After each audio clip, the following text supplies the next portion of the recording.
In the hallway of an apartment building in Bloomington, Indiana, a heated argument suddenly turns violent. Standing just a few feet away, 20-year-old Lauren Spierer watches as one young man punches another square in the face. He collapses to the floor, dazed, blood running from his lip. Lauren witnesses the entire assault. Minutes later, she walks out of the building barefoot, alone, into the middle of the night. About 2 hours later, Lauren is seen walking alone down a quiet Bloomington street. She is never seen again.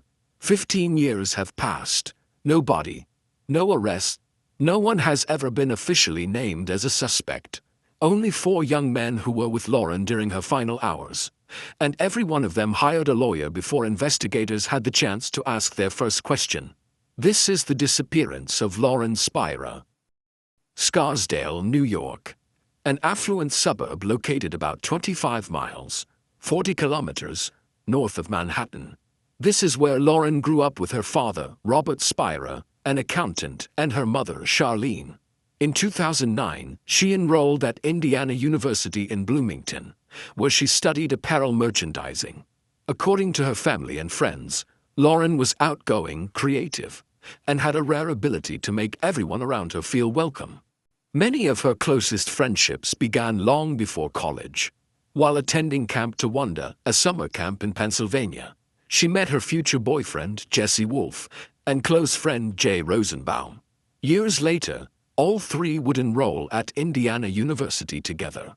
The night of June 3, 2011, began like countless other nights in a college town. Shortly before midnight, Lauren arrived at Jay Rosenbaum's apartment with her friend David Rohn.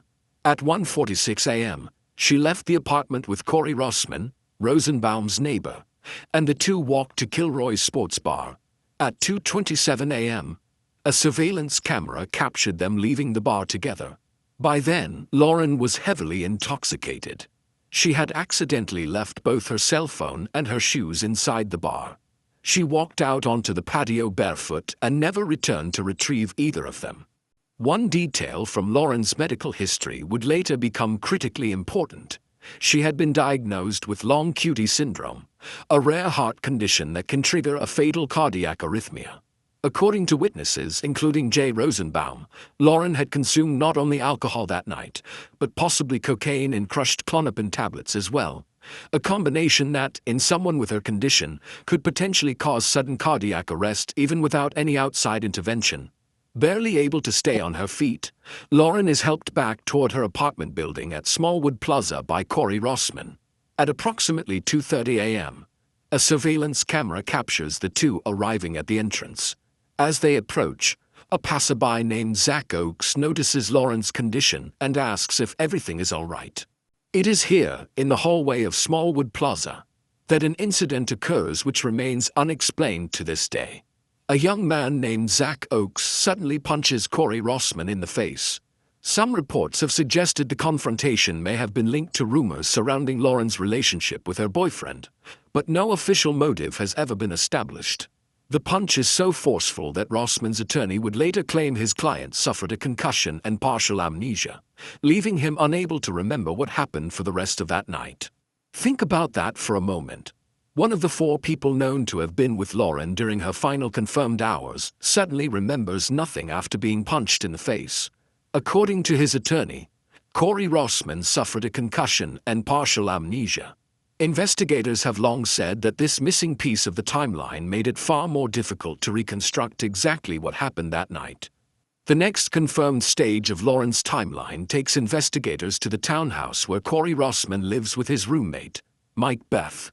Just 2 doors away lives Jay Rosenbaum, who is hosting his friend David Blasnak from Michigan that night. 4 young men are now connected to Lauren's final known hours. One reportedly remembers little after the punch. Another says he was asleep.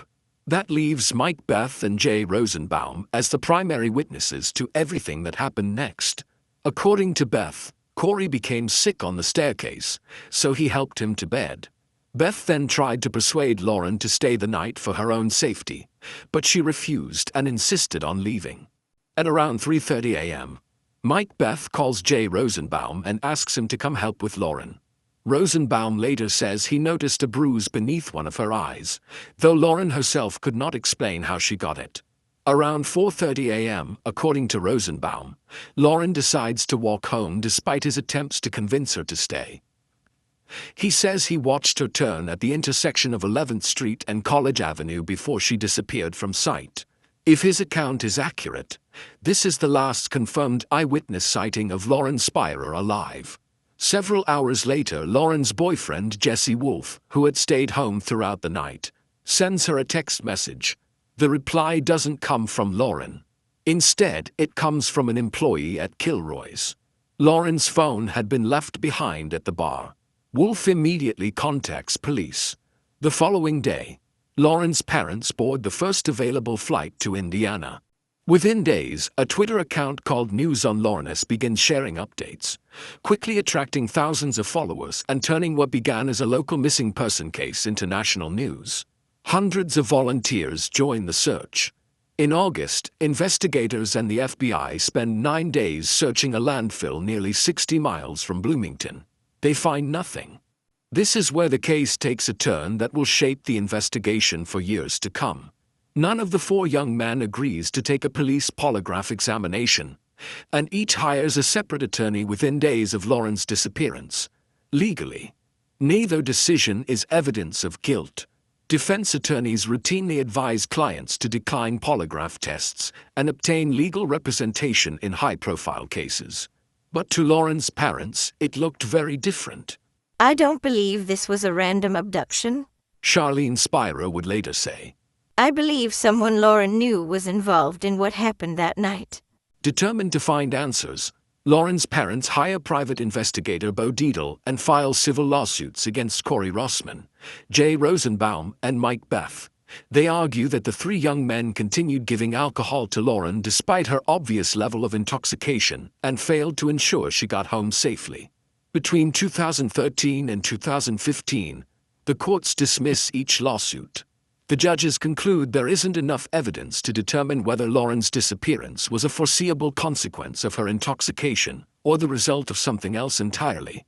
In civil court, negligence must still be proven with evidence, and that burden was never met. The lawsuits ended, but the criminal investigation did not. Lauren Spierer's disappearance remained an open case. Police explored several theories.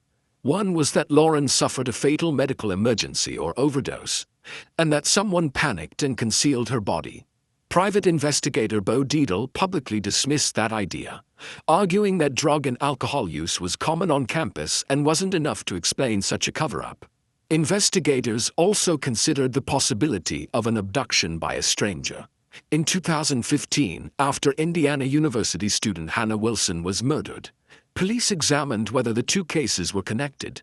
The suspect was eventually ruled out, although some investigators later admitted they never completely dismissed the possibility.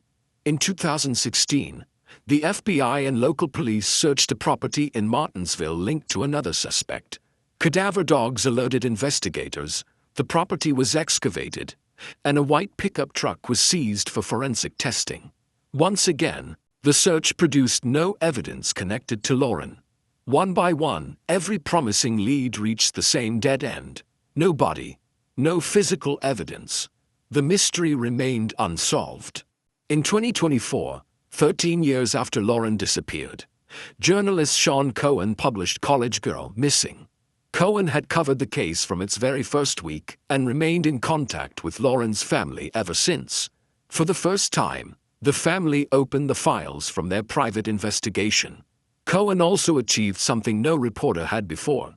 Corey Rossman and Jay Rosenbaum agreed to speak on the record. The book publicly identified the 4th witness from that night, David Blasnak. Rossman stood by his claim that the punch left him with memory loss. Blasnak said he had been asleep. That left Mike Beth and Jay Rosenbaum as the only 2 people able to describe Lauren's final known hours, and even their accounts never fully matched. Cohen also revealed previously unpublished surveillance footage from around 3 a.m. showing Lauren sitting exhausted on a curb while Rossman made 2 phone calls. Cohen later identified one of the people Rossman called and interviewed her, adding another small piece to a timeline that still has crucial gaps. Today, Lauren's disappearance remains an active investigation.